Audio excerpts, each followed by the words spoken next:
How are you all?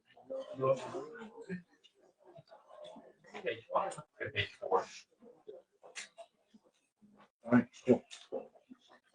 All right. Good morning, folks. Thank you all for being here, and for the members of the press, thank you here. Thanks for being here as well.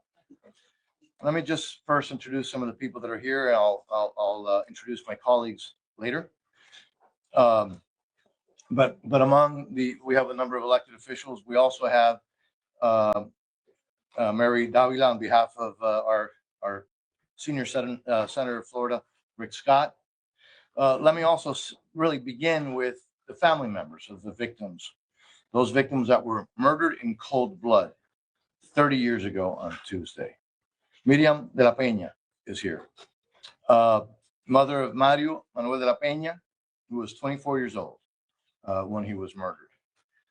Mario de la Peña Sr. is also here, and we thank you for being here.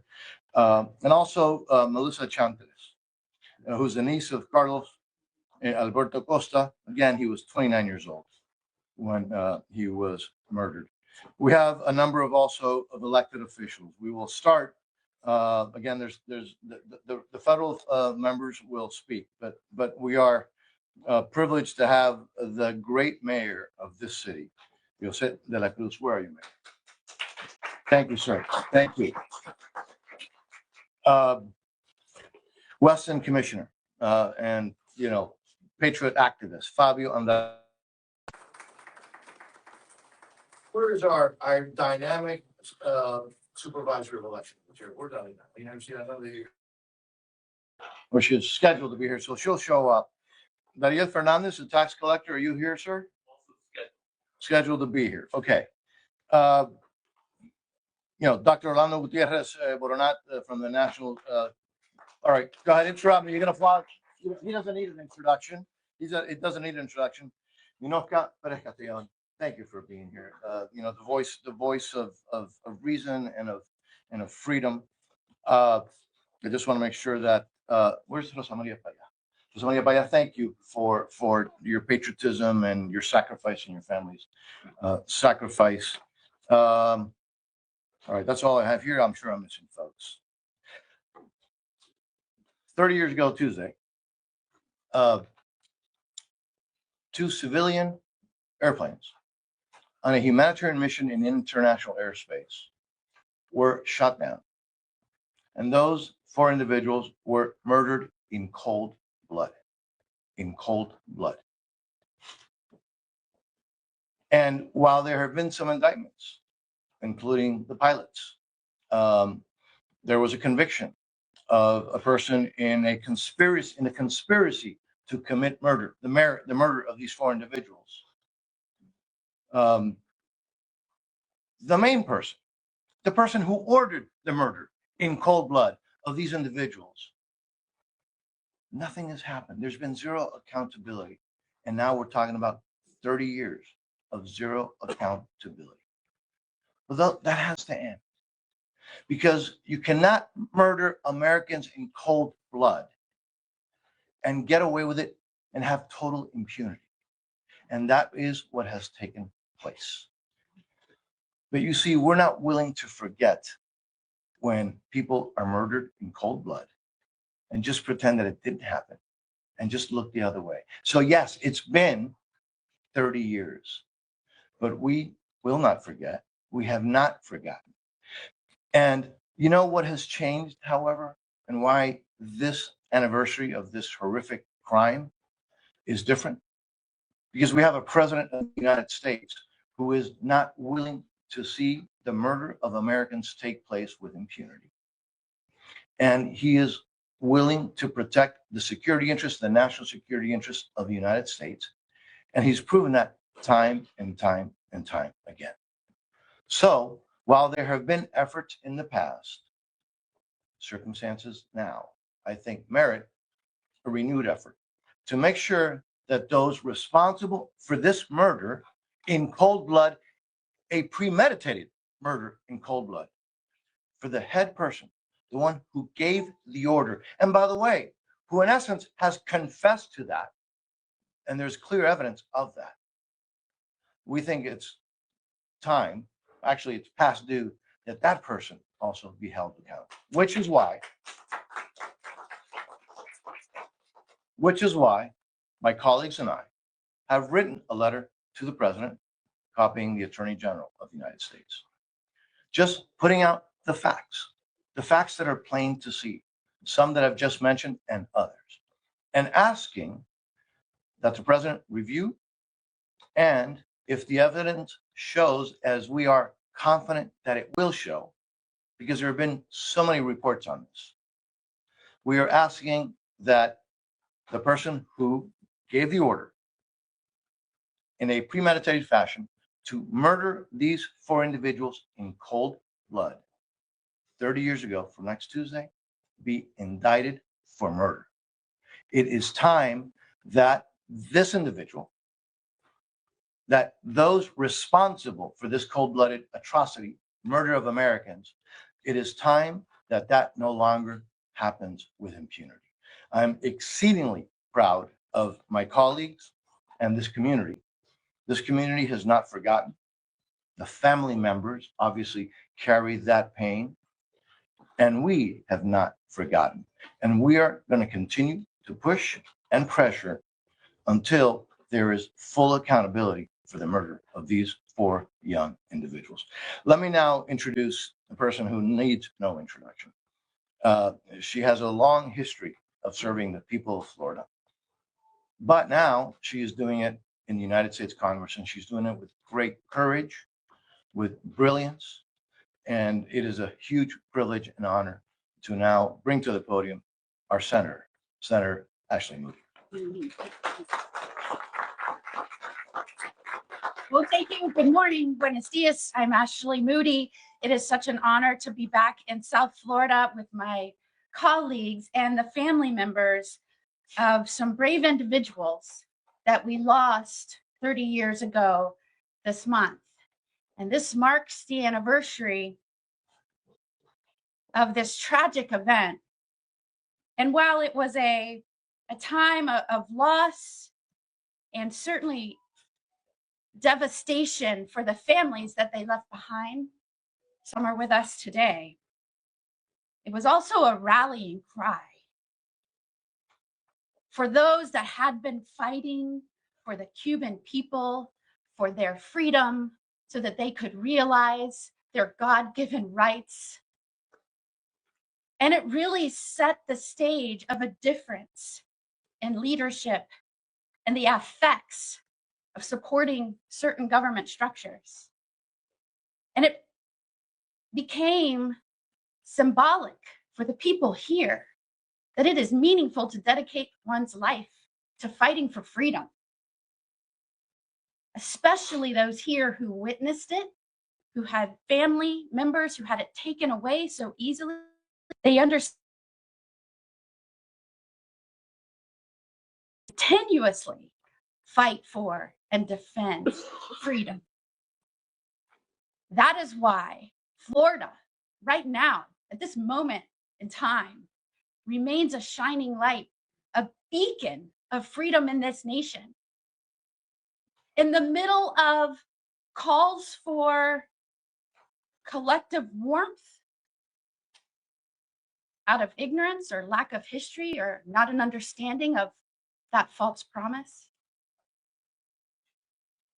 it is so important now more than ever that we have people coming together to defend a people that fight against oppression and tyranny to this day.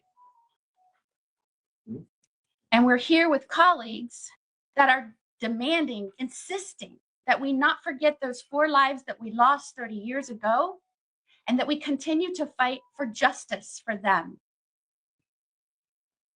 They gave their lives in that fight for freedom.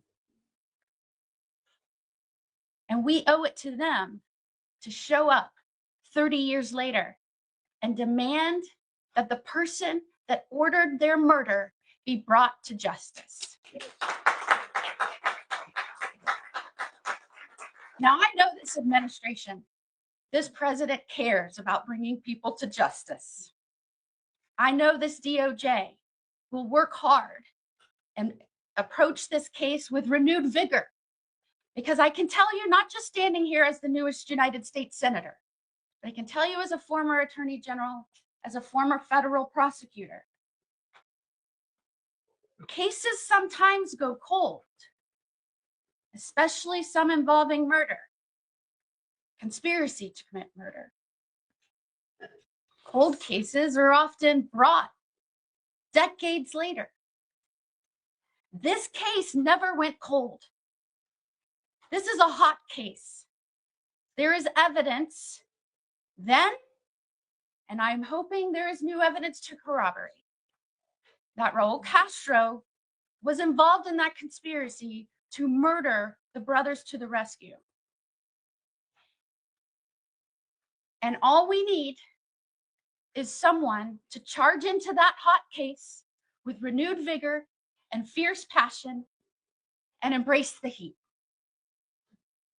And if we keep up our insistence that justice delayed not become justice denied, and that we bring accountability for these families, not just for the 4 individuals we've lost, but for all the lives that have been lost to the oppressive regime, and as a result of the leadership of Raúl Castro, we will indeed be delivering what America promises.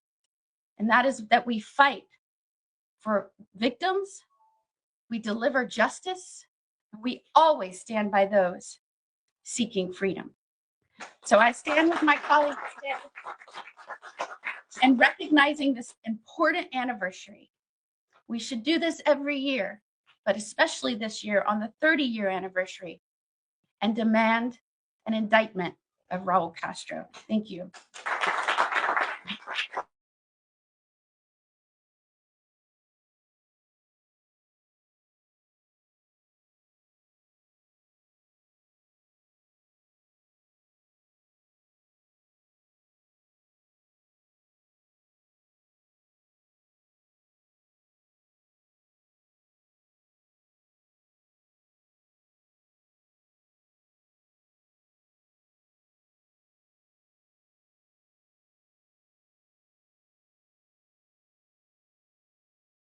We are in Hialeah, not in the city of Miami, so I'm delighted to be Hialeah Gardens, right? To be in your district. As the mayor will correct you. That's right. Delighted to be here, and even more.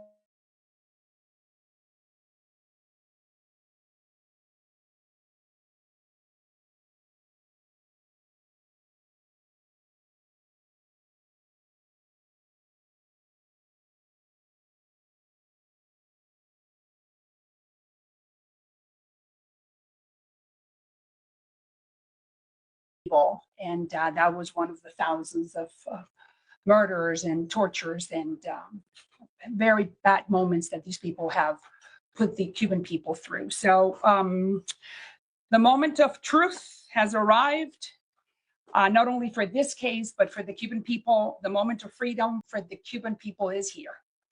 And what will be coming is going to be historic. As I say these words, I think of you, I think of my grandparents, I think of all my generations, I think of the generations before me, I think of the thousands and thousands of Cuban constituents that I serve in the district number 27, the city of Miami, who have waited 65 years to live a moment like this, a moment of truth. As I said, the Cuban people have endured torture, repression, and some of the darkest chapters any country in the Western Hemisphere has had to experience.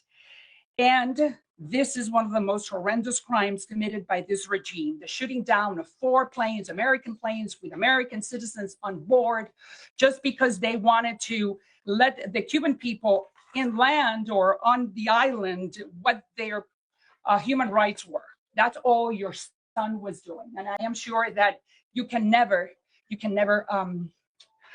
be able to live, and that the pain that you have to live through by having lost a child, a 24-year-old, a son, just because he was doing something that was good for the community. It's something that it's laudable and that you have to always carry it in your heart. I know it's hard, but you have to live with this great satisfaction and gratification that he did the right thing when he died, and he was doing the right thing. And because of this crime, shooting down 4 American planes in international waters, and two planes, 4 people, I'm sorry, 2 planes, 4 people, 4 American citizens, not because of this crime and thousands of others. I know that today the voice of God is going to fall like a thunder upon this regime and for what it has done. And thank God that Marco Rubio and Donald Trump are in the White House at the center of world power, extending a hand to the Cuban people. It has been reported, and I'm sure we don't know if it's true, but it has been reported that Marco is in conversations with the grandson of Raúl Castro. We don't really know if that is true or not, but we do trust that Marco Rubio is going to do the right thing for the Cuban people. Marco, as well as all of us, including me, we have Cuba in our DNA, and we know what is the right thing to do. So the question is, what are the Castro regime going to do? Specifically, his son, Raulito, as they call him. There are only 2 paths: the path of repression and defeat, because at the end, they no longer have the resources to be able to sustain repression for a long time, because right now, they do not have anything. They don't have food, they don't have water, they don't have electricity, they don't have medicines, they don't have clothes, and now the Cuban people do not have fear, because we are with them, and the Trump administration and Marco Rubio is at the helm. For that reason, we are asking them and to do the right thing and to allow the Cuban people to breathe the oxygen of freedom and to allow for the Cubans to live the abundance and the freedom that we have in the free world. The rest depends on them, but we do know, and I'm sure that all of us know, that the Trump administration and Marco Rubio is going to do the right thing, which is they are not going to waver, and they are going to allow for the Cuban people to be free at all costs. So this is the moment, this is the glorious moment. We're living history. And for the first time in 65 years, we have a great hope that what's happening in Cuba, the misery, the torture, and everything that the Cubans have had to live on this side of the island, on the other side of the island, is coming to an end. So we're very hopeful. Thanks to Marco and to President Trump. And now, my colleague, Mayor, Congressman Giménez. Thank you so much, and thank you, Maria. And I too share your thoughts on that the days coming close. The days of this regime are numbered. But today we're here to talk about something that happened about 30 years ago, and I remember this incident, this tragedy very well. At the time, I was the fire chief for the city of Miami, and I remember that once it happened, there was a big rally at the Orange Bowl, and Madeleine Albright was there. And she had spoken some words that people got all riled up about. And I remember standing there and saying, we're not going to do a thing. And sure enough, we didn't do anything. And right now what we're asking for is justice. Justice for the 4 Americans that were murdered by the Cuban regime 30 years ago. Yeah, it was 30 years ago, but there is no statute of limitations. And what was the big crime? What were the brothers of the rescue planes doing? Saving lives. Exactly right. All they were doing is they were looking for balseros, Cubans that had flung themselves into the ocean, into the sea with inner tubes, with life rafts, with anything that could float to get away from this island, to get away from this regime. That's all they were doing, looking for these folks that were floating in the middle of the ocean so that they could be rescued. That's what Brothers to the Rescue was all about. They were in international waters. So what was it, about them that made the Cuban regime want to shoot them down? Well, it was that it was bringing a spotlight to the regime every single day, to the oppression of that regime every single day. And the evidence was There's people in the middle of the ocean trying to escape this place. And that's why they were shut down. That's why they were shut down.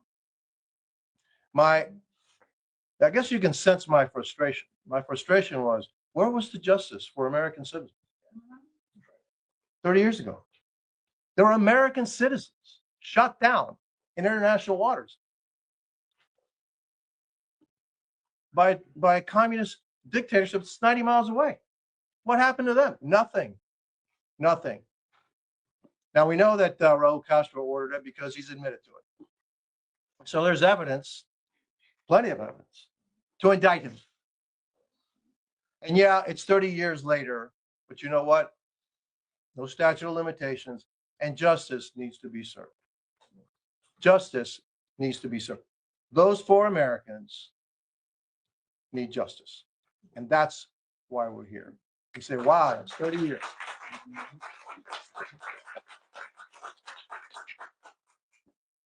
And it's I was thinking about the as I was coming in, and I remember those days vividly, and we do have a different president.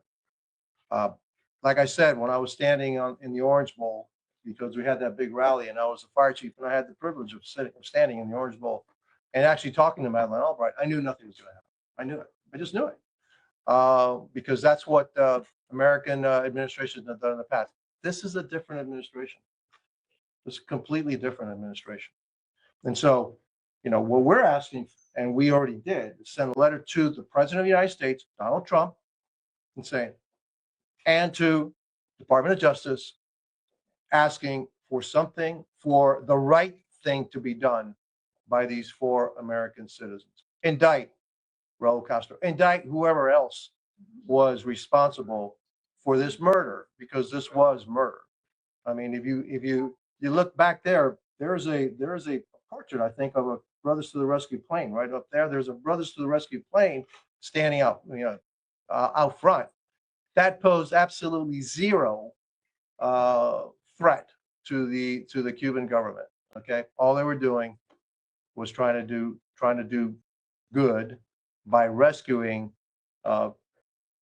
their countrymen, Cubans, that were fleeing this island. And so again, it's a stark reminder of what exists in Cuba. It existed then, has existed for 65 years, exists today, and will continue to exist as long as that regime is in place. And that's why this regime has to go. This regime has to go now. The Cuban people deserve freedom. The Cuban people deserve justice. They are a threat to the national security of the United States. And this regime needs to go now. And so, with that, I'm going to bring back my friend, my colleague, my brother, Mario Díaz-Balart, back up to the. Thank you, Chief. Thank you. 2 things, if I may, and I ask the indulgence of my colleagues. I'm going to recognize 2 more people. This is not on the schedule. Silvia Riondo, I'm going to recognize you last. And Silvia Riondo, by the way, is not only a patriot, an activist, a freedom fighter. She was on one of those planes, by the way. She survived. It was the plane that was not shot down. But I want somebody else to stand up. Today, we're talking about, for obvious reasons, the murder of these 4 innocent individuals.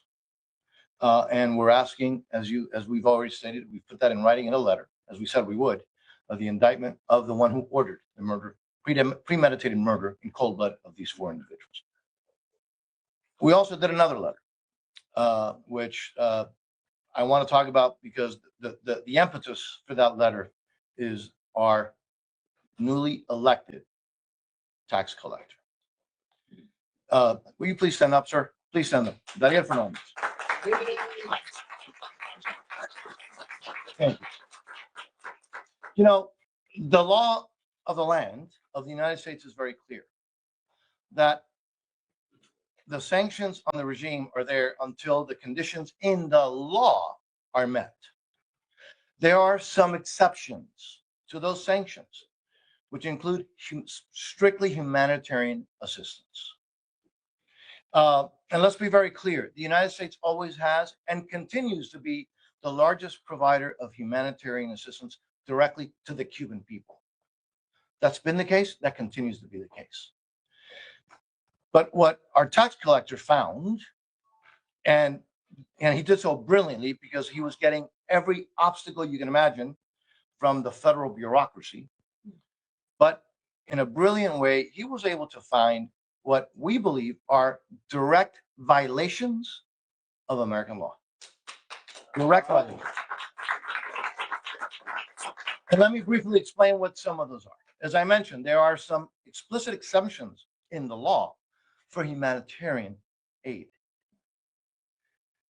But nobody can argue that luxury automobiles, hot tubs, sports cars, jet skis, and the list goes on and on and on, that have been allowed by the United States government over the past number of years, that have been allowed to be sent to the island.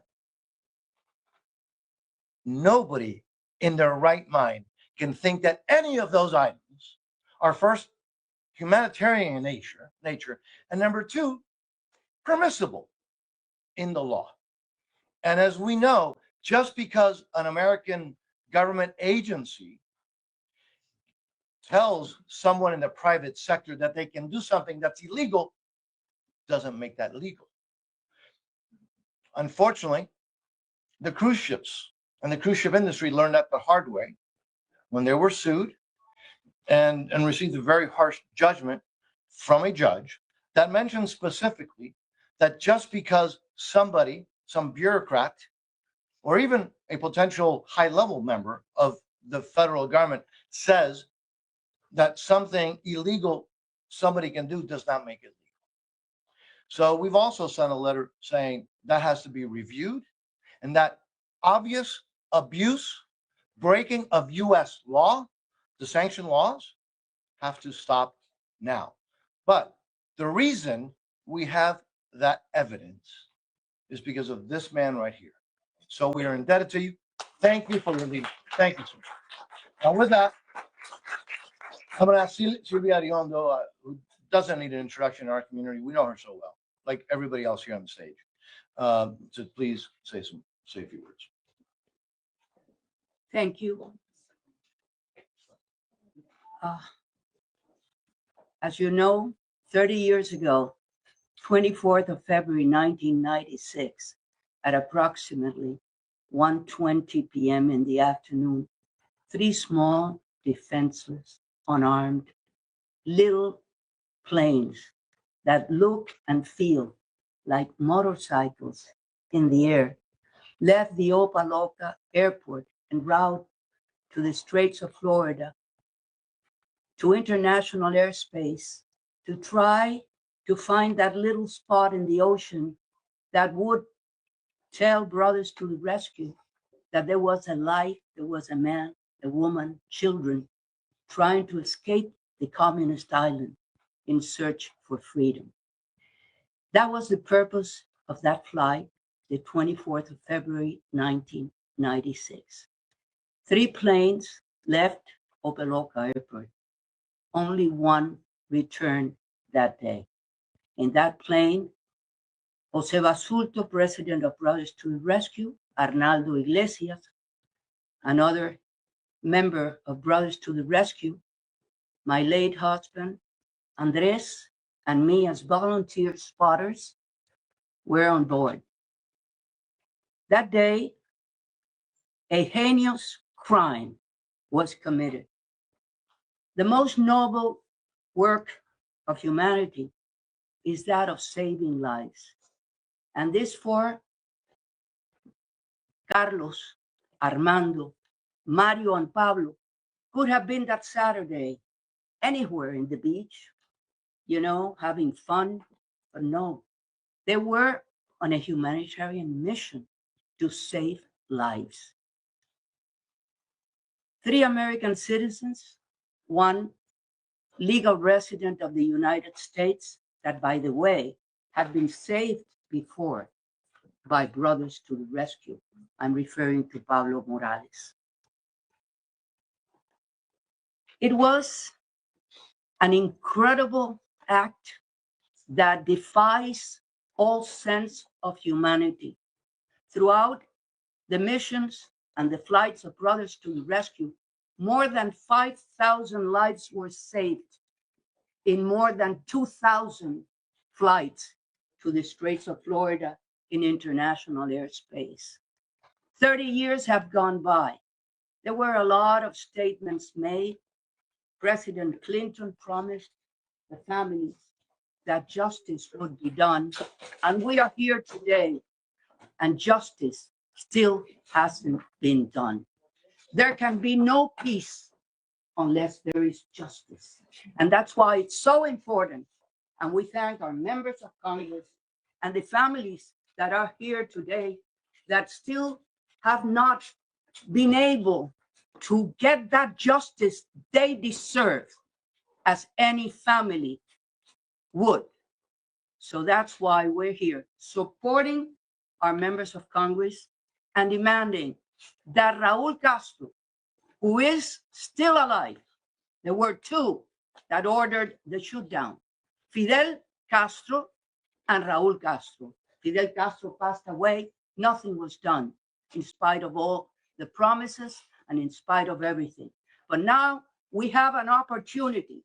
Raúl Castro is still alive, and justice needs to be done for the family, for a community, and for humankind. Thank you very much.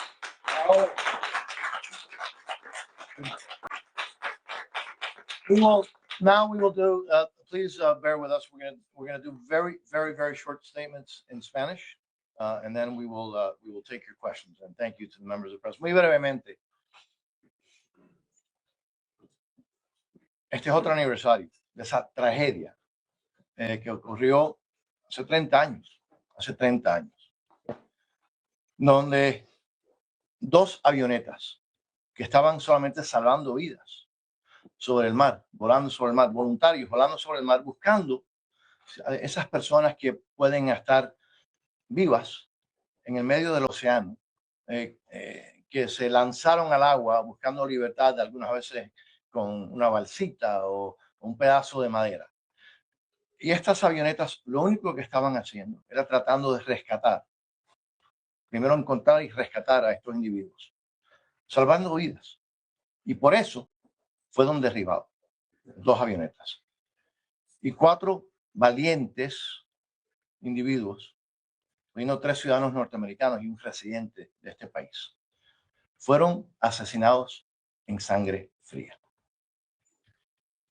Y los que ordenaron ese asesinato nunca han sido traídos a la justicia. Eso se tiene que acabar. Y a pesar de que han sido ya 30 años, esta comunidad no se ha olvidado. Los oficiales electos de esta comunidad no nos hemos olvidado. Los familiares que tienen ese vacío en su corazón no se han olvidado. Y ahora estamos viviendo otro momento donde los días de la impunidad a esos que matan americanos, que envenenan a nuestro pueblo, a nuestra juventud, o esos que asesinan en sangre fría a nuestra gente. El día de la impunidad para ellos se ha acabado con este presidente y esta administración. Y por eso nosotros, los miembros del Congreso, le hemos pedido por escrito a la administración, al presidente y a la fiscal general de los Estados Unidos que revise los hechos. Y si encuentran, como sabemos que van a encontrar, la evidencia, que encaucen al que ordenó el asesinato en sangre fría a estos 4 individuos. Y el que lo ordenó, que sigue vivo, es el tirano Raúl Castro. Así que eso lo hemos hecho como un acto oficial. Estaremos revisando y esperando a ver la respuesta, pero confiamos porque conocemos que esta administración es distinta. Esta administración no está dispuesta a tolerar estos actos de violencia en contra de nuestro pueblo, de personas aquí en los Estados Unidos. Así que estamos aquí hoy por eso. Segundo, también. ¿Cuál es el título, Ariel, en español? El recaudador de impuestos de esta gran comunidad.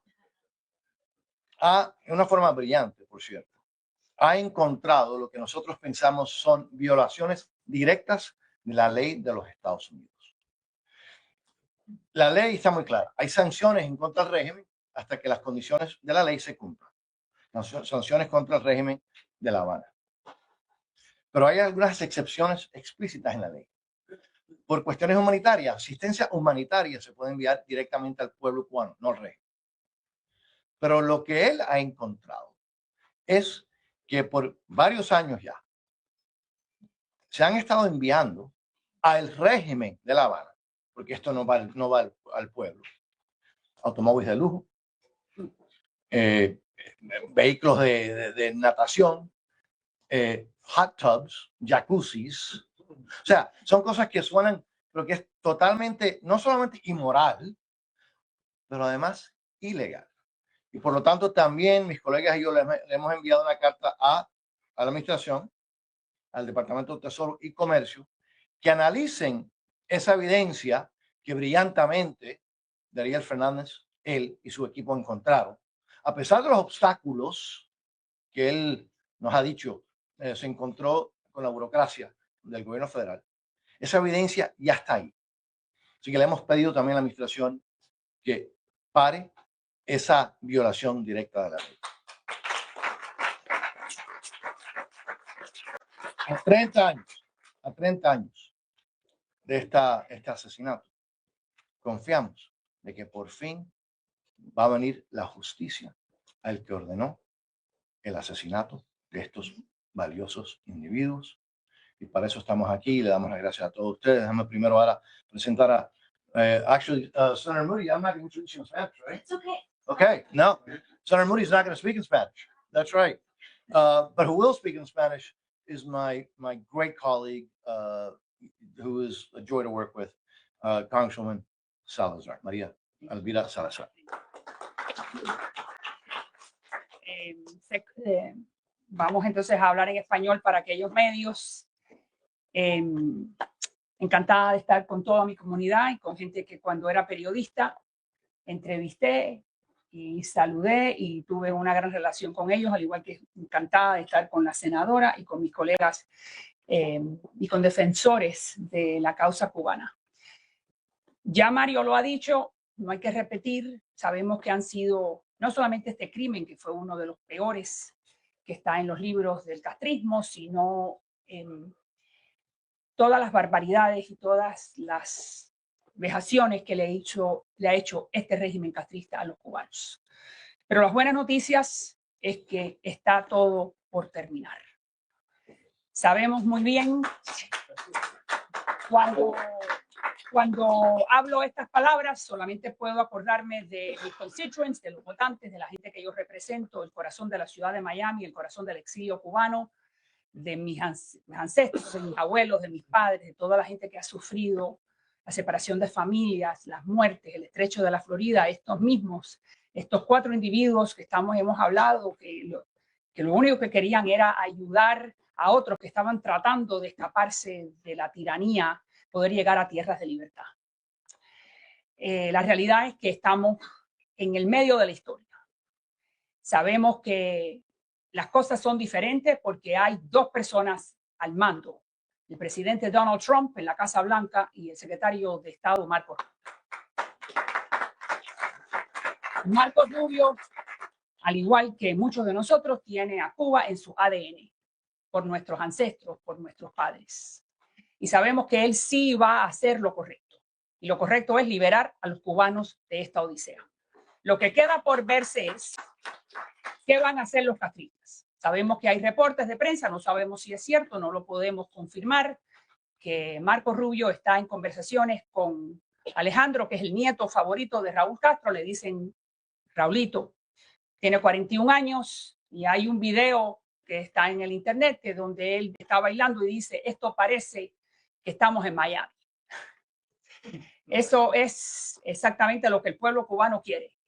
Vivir en la abundancia y en la libertad que tiene las tierras, que tiene los Estados Unidos. Por eso Lo que queda por verse es qué es lo que van a hacer los castristas.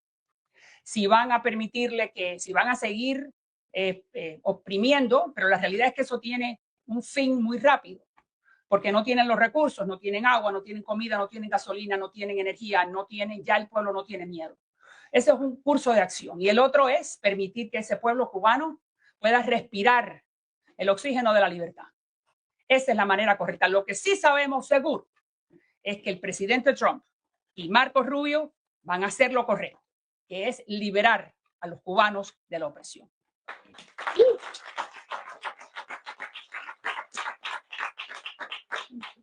Bueno, gracias a mis colegas otra vez, Mario y María y Ashley.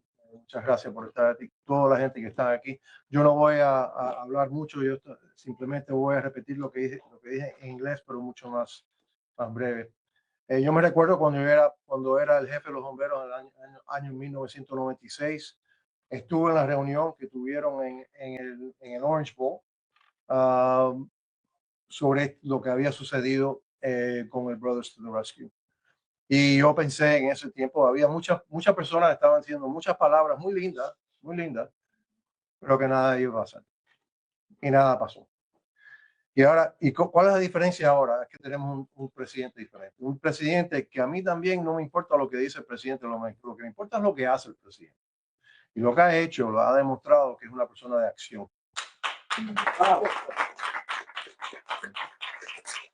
Entonces le estamos pidiendo al presidente y también a la Attorney General, DOJ, que por favor miren esto otra vez y estamos buscando la justicia. Es hora ya para la justicia por los 4 americanos que fueron asesinados en 1996 por Raúl y Fidel Castro. Sabemos que Raúl ha dicho, tenemos grabaciones de Raúl diciendo lo que sí, que él fue la persona que ordenó que tumbaran las 2 avionetas. 2 avionetas que estaban involucrados simplemente buscando a cubanos que se habían lanzado al mar, buscando la libertad y huyendo el infierno que es Cuba, que era Cuba, que todavía es Cuba. Y por ese pecado lo asesinaron. Así que sabemos que este es un presidente diferente, sabemos que tenemos una administración diferente, una administración de acción. Le estamos pidiendo la acción correcta es la justicia para estos 4 americanos que fueron otra vez asesinados en sangre fría por el régimen castrista por ninguna razón. La razón era que le estaban poniendo la luz cada día a la realidad que era Cuba. Y ellos no podían tolerar eso más. Y por eso tumbaron esos aviones. Pero eso no es razón para tumbar un avión. Eso es una excusa. Así que no es razón para hacer eso. Y también es un acto criminal. Y nosotros esperamos un indictment criminal contra Raúl Castro y otras personas, cualquier otra persona que estaba involucrada en este asesinato. Así que con eso otra vez le voy a regresar.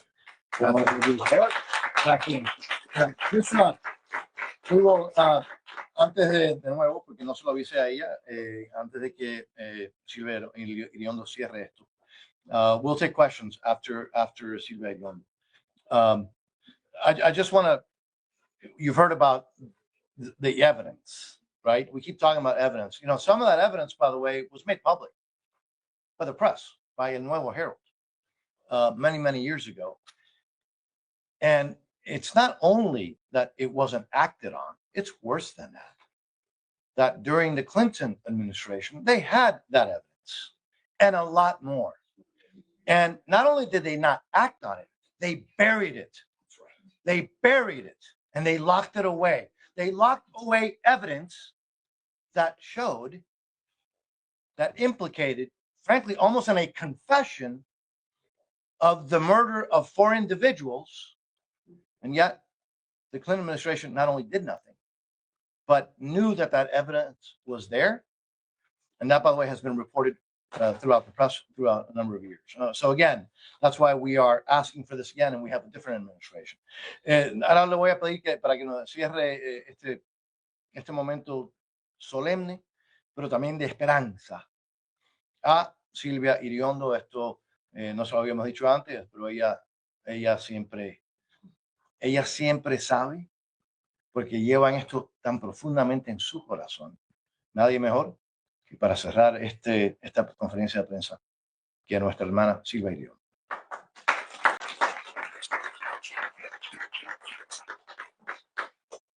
Como dije anteriormente, han pasado 30 años. Durante 30 años han habido inmensas oportunidades de llevar esto a la justicia. Aquí no se está pidiendo otra cosa que no sea lo justo, que no sea lo verdadero, que no sea lo que procede. Mientras que no haya justicia, no habrá paz. Y mientras que no haya justicia, los familiares de estos 4 muchachos, 4 jóvenes llenos de sueños, de ideales, 3 ciudadanos americanos, un residente legal. Uno de los 3 ciudadanos cumplió 2 giras en el ejército americano por amor y defendiendo a este país que era el suyo, como era el suyo también para Carlos Costa, para Mario Manuel y para Pablito Morales. Me refiero a Armando Alejandre. Este es el momento, es ahora.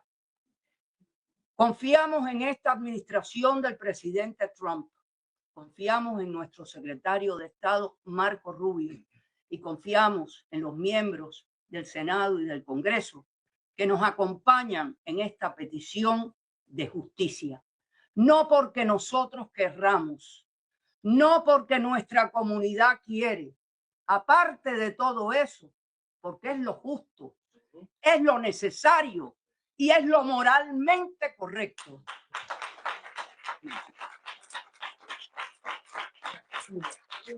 We'll take some, the elected officials will take questions. I would ask you to please stick to the subject matter.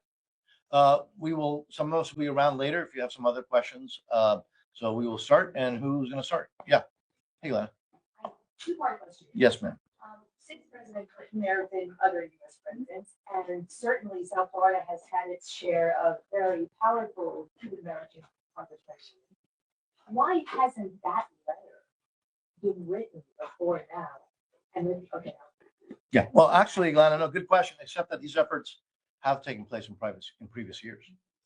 Starting, by the way, from the beginning, like right after this moment. And I mentioned that not only were there communications, there were actually meetings with different administrations in the past.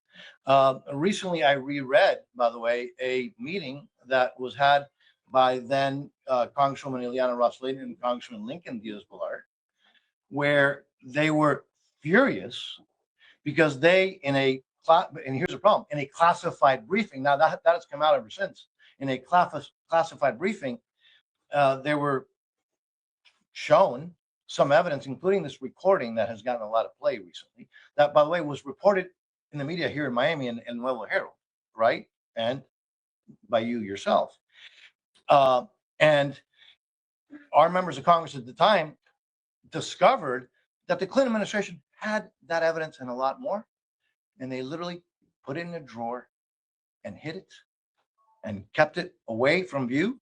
And that the Department of Justice, there have been reports on this, was actually looking at the possibility of indicting Raúl Castro and Fidel Castro at that time. But unfortunately, orders came from higher up, and this we're talking about the Clinton administration, to just stop that. And we've had that kind of incident time and time again.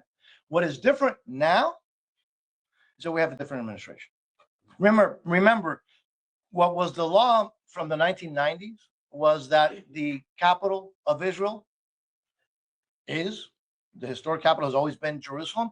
And what was the law is to move the embassy, the US embassy, to Jerusalem. No other president did that. This president did that. This is a president who took action when an indicted drug trafficking terrorist took control of a country north of the equator. In South America, I'll let you tell you why I said that. My colleagues understand. This is the administration. This is the president that actually, after many administrations, not only was an indictment in the Southern District of New York to Mr. Maduro, but there was even a price on his head during the Biden administration and during the Trump administration. This is the president that actually took action to make sure that these folks who are in essence killing, murdering, poisoning Americans face justice. So what's different? What's different now is we have an administration that we are confident will actually just pursue the evidence. And if the evidence shows, as we are confident that it does, that Raúl Castro should be indicted, that he will be indicted. So, Just to follow up. Yeah. Yeah. So would an indictment then be the justification for U.S. military to stage that kind of operation and go into Havana and arrest? Now, one step at a time, right? Look, it is very clear, and this is not us saying it. The president has said it. The Secretary of State has said it. The administration of President Trump has been very clear that he's not willing to tolerate 90 miles away from the United States a terrorist organization, a terrorist country on the list of state sponsors of terrorism that welcomes in every other terrorist organization, Hamas, ETA, you name it, Islamic Jihad. All of these terrorist organizations are harbored in Havana. It has been the center of activity, anti-American activity. They've actually sent troops, as we know, to Venezuela, to Africa, including, by the way, fighting for Putin in Ukraine. And this president is not willing to tolerate that. And his policies have been very clear, very explicit, and by the way, I think are showing to be very effective. So this president has been very clear what his policy is. We are supporting his policies, not only vis-a-vis Cuba, but the Western Hemisphere. And this is a kind of a separate issue, which is, this is an issue of justice. 3 U.S. citizens and 1 U.S. resident were murdered in cold blood. The individual who ordered that has confessed to ordering that murder, and he's never been brought to justice. So that is what we were asking for. Now, does this administration need any more reasons or evidence to protect the national security interests of the United States? Clearly not. But I just think it's important to note that when you're looking at Cuba, Havana, it's a state sponsor of terrorism. It has been a thorn in the side of our national security and our interests throughout the world. And this president has been acting in a very responsible and I think forceful way. Again, this is just one more issue that has to be brought forward. Yeah. Go ahead. Let me also answer it this way, okay? The stars are aligned. You have the right president. You certainly have the right Secretary of State. And also you have a very slim majority in the House where 3 people actually have a lot of influence. So that's the difference. Whereas before those things weren't the same. I think it's a fantastic question. You're a very good journalist. And I think that just adding to what my colleague said is just there's political willingness. We have been asking, Ileana, Lincoln, and everyone that came before us has been asking the Democratic administration, specifically the Clinton administration, to do justice and to help the Cuban people. And you know that there was no political willingness, but now there is.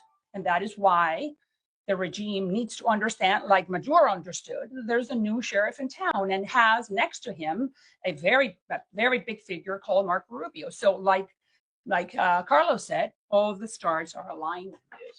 And thank God for that, because the Cubans deserve the same thing that we all have. But going back to your question, because I know you want the 30-second soundbite, it's political willingness. And that's why we know We are elected officials. We know that because there is political willingness coming from the highest instances for the executive branch.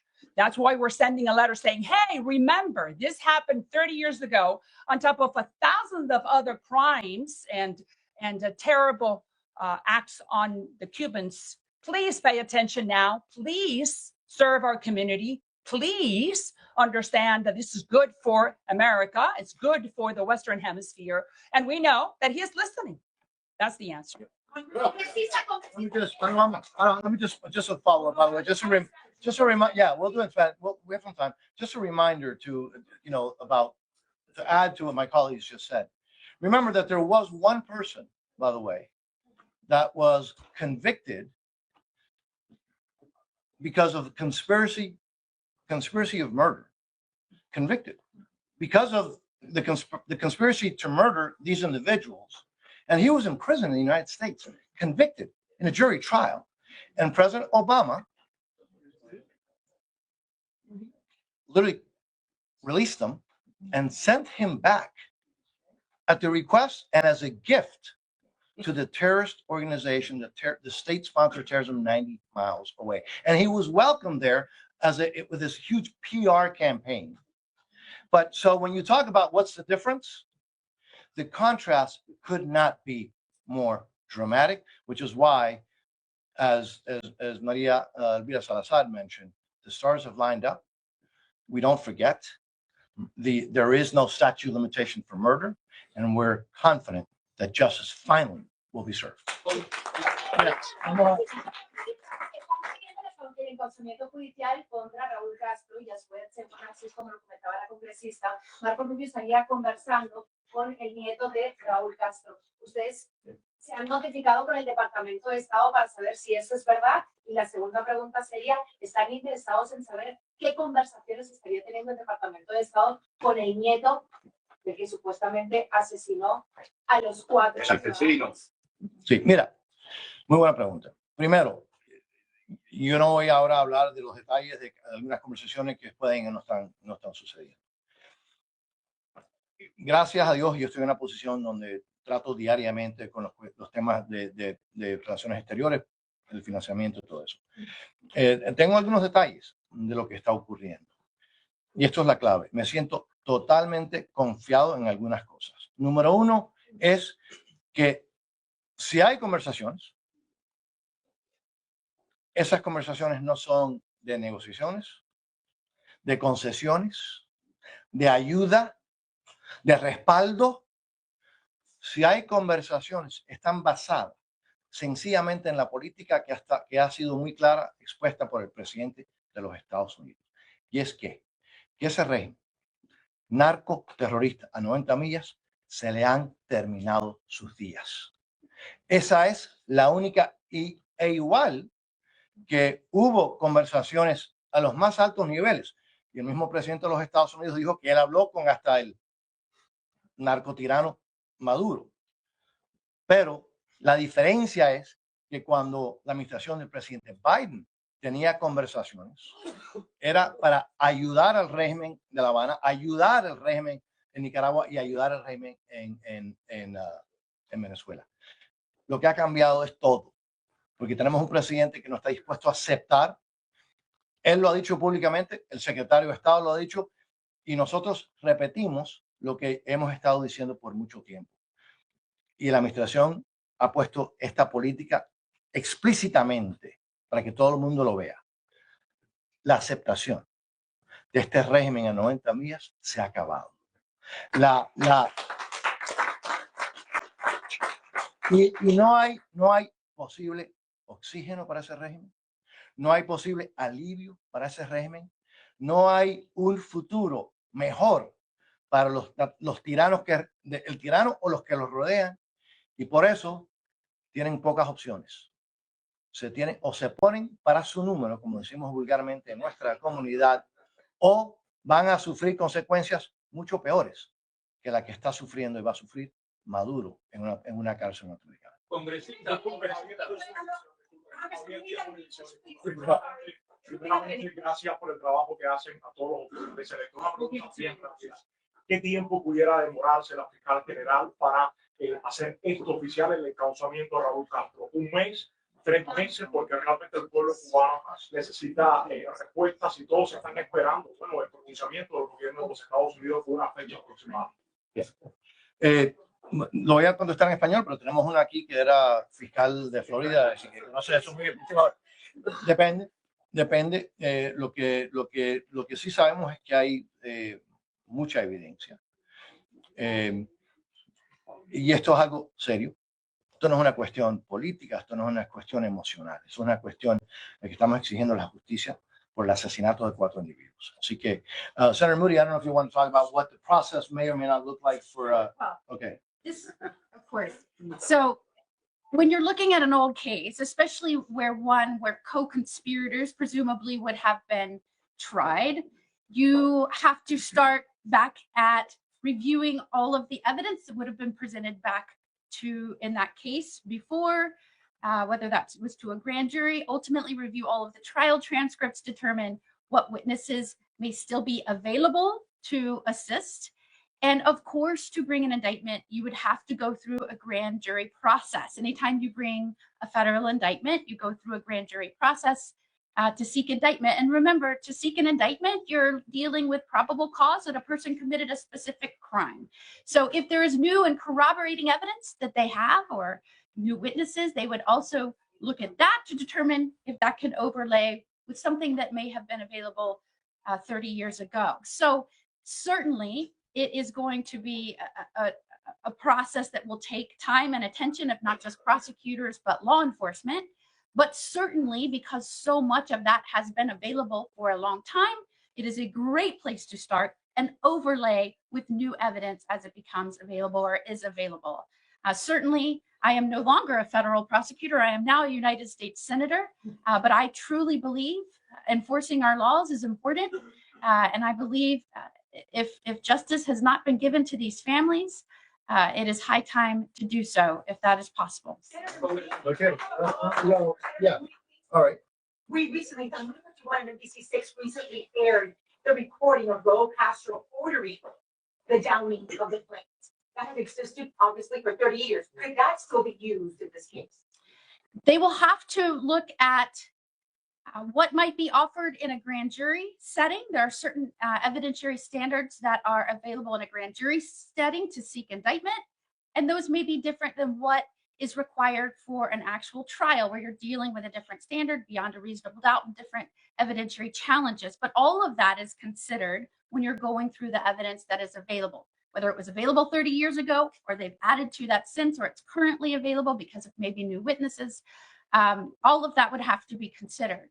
But again, many times having new prosecutors, new vigor, a new passion to bring a case to resolution, that can renew a case. And I have seen this time and time again as a prosecutor, as a judge, throughout my career, even when cases have run cold. But again, I remind you, this is not a case that ever ran cold. The evidence has been there. It might even be stronger now, depending on what they consider to present.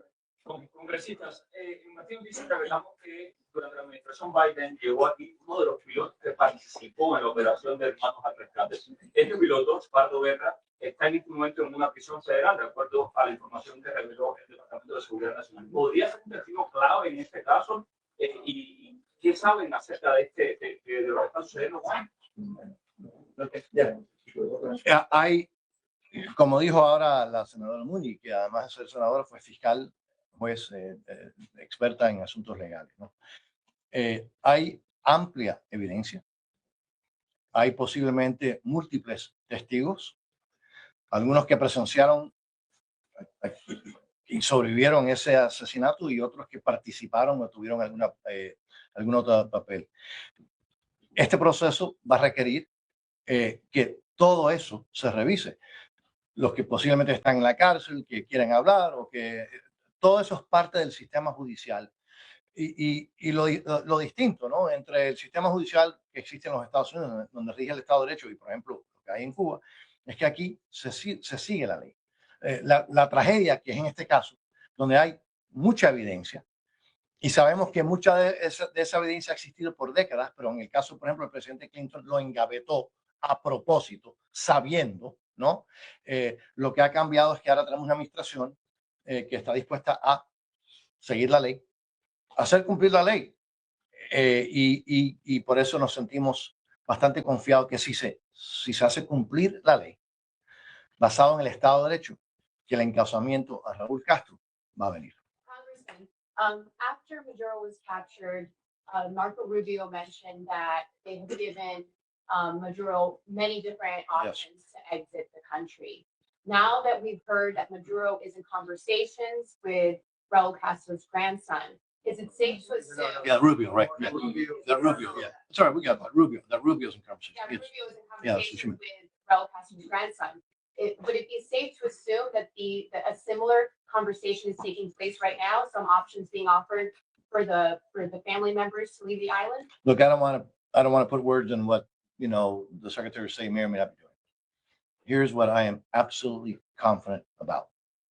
The president's been very clear that the acceptance and the looking away and kind of the acceptance of a anti-American sponsor of terrorism 90 miles away from the United States that harbors numerous terrorist organizations, that harbors fugitives from American law. By the way, all of this has been known for decades, but previous administrations have looked the other way. And by the way, and some, like the Clinton administration, like the Biden administration, and like the Obama administration, have actually gone out of the way to help that state sponsor of terrorism 90 miles away.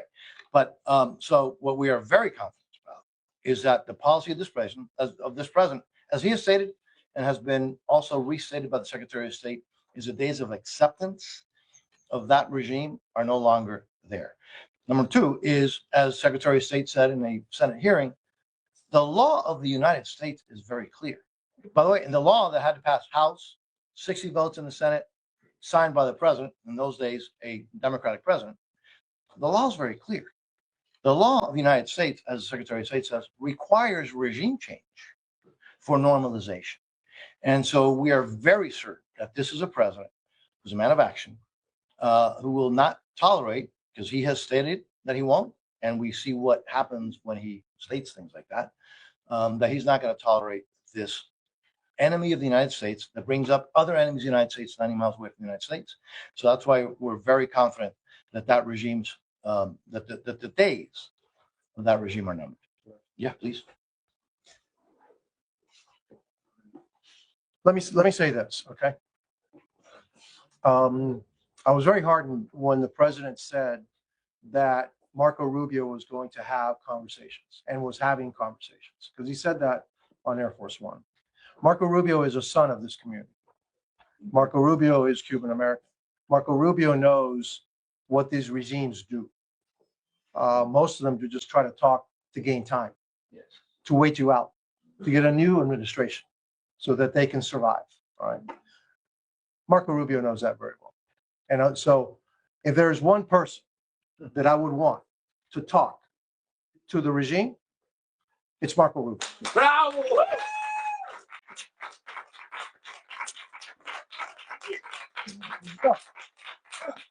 If there's one person the regime doesn't want. So what's best for the United States is for Marco Rubio to have those conversations. What's worse for the regime is for Marco Rubio to be involved in the conversations. All right. And so that the president has placed that kind of confidence in Marco Rubio. Really, I think the three of us support that 100, 1,000%. And so are there things that have to be negotiated? Yes. All right. They do. Okay. And you have to be pragmatic about it. I've also said that the transition to a free Cuba will probably be tougher than a transition to a free Venezuela, because Venezuela has a lot of natural resources, et cetera. Okay. But that step has to be taken. We have to begin that journey, even though we know there are going to be bumps along the way. We have to go there. We have to take that journey. And for me, President Trump is the right person leading it, and the right person to negotiate it is Secretary of State Marco Rubio. Add a little bit more just to, I I covered Cuba for 35 years, like I said, on the other side, and I agree with what my colleagues are saying. This is a different scenario. You have a 41-year-old, if it's true, and I agree with what Carlos is saying. Marco Rubio could have not been a better person to negotiate vis-a-vis with the Cubans. Now, who are the Cubans? Raúl is 97 years old. At 97, I'm not sure that your cognitive talents are very sharp. You have a 41-year-old. You have a 41-year-old. Yeah, but you know you're negotiating. I mean, so look at the scenario. Look at the scenario. I mean, Raúl is 97. You have a 41-year-old. Is his favorite grandson who used to be the head of his security apparatus.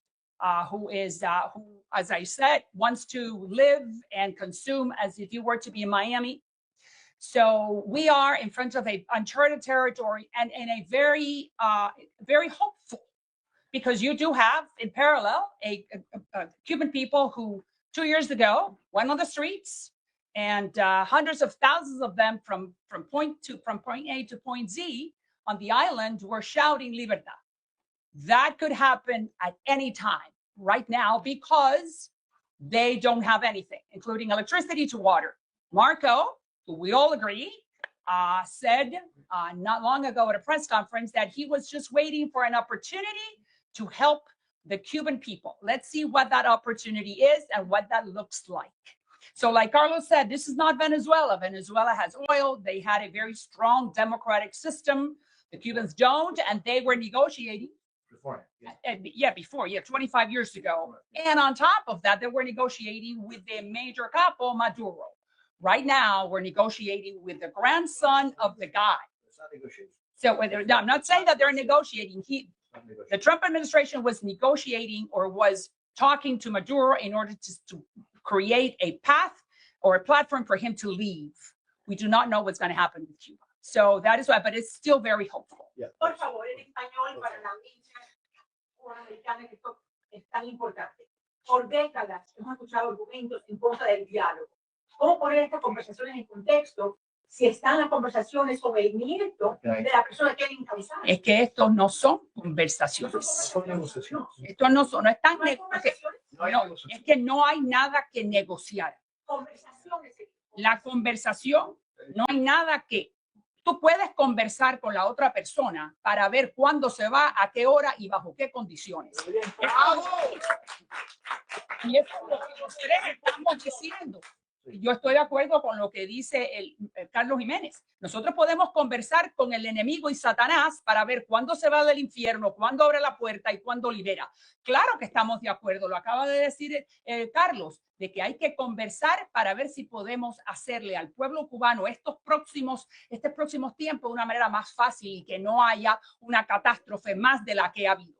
Ahora, nosotros sí sabemos, y esto estoy segura que hablo por nosotros tres, que la administración del presidente Trump, bajo el mandato de Marco Rubio, no va a negociar nada. Lo que se va es conversar cómo se van y cuáles van a ser las diferentes etapas de esta transición. Eso es lo que va a pasar. Yo no he hablado con Marco, pero yo sé que Marco sabe muy bien, porque su abuelo se lo dijo, como me lo dijo mi abuela, como se lo dijo su abuelo, de que con esa gente nada. Sí, vamos a ser claros. Porque esa es una pregunta muy importante. Pero lo que yo he dicho por décadas y lo que nosotros hemos dicho por décadas y los que estuvieron antes que nosotros en esta posición han dicho por décadas es conversaciones para ver si te vas en avión o en barco, si te vas el lunes o el miércoles. Estoy hablando el régimen. Eso siempre es positivo.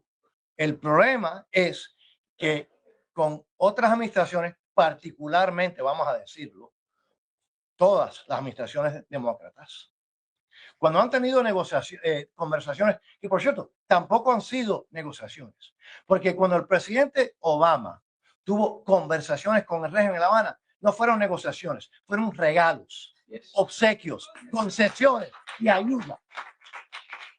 Entonces, de nuevo, esto lo hemos dicho, ustedes lo pueden revisar, lo hemos estado diciendo por años. Conversaciones. para cuando el régimen se larga, sea el de La Habana, el de Managua, el de Teherán, eso sí. Y vamos a estar otra cosa muy interesante. El presidente Trump, él habla con todo el mundo. Es interesante, él está dispuesto a hablar y hasta reunirse con todo el mundo. Pero está muy claro cuál es el propósito. Y él ha estado muy claro. Este régimen a 90 millas no es aceptable.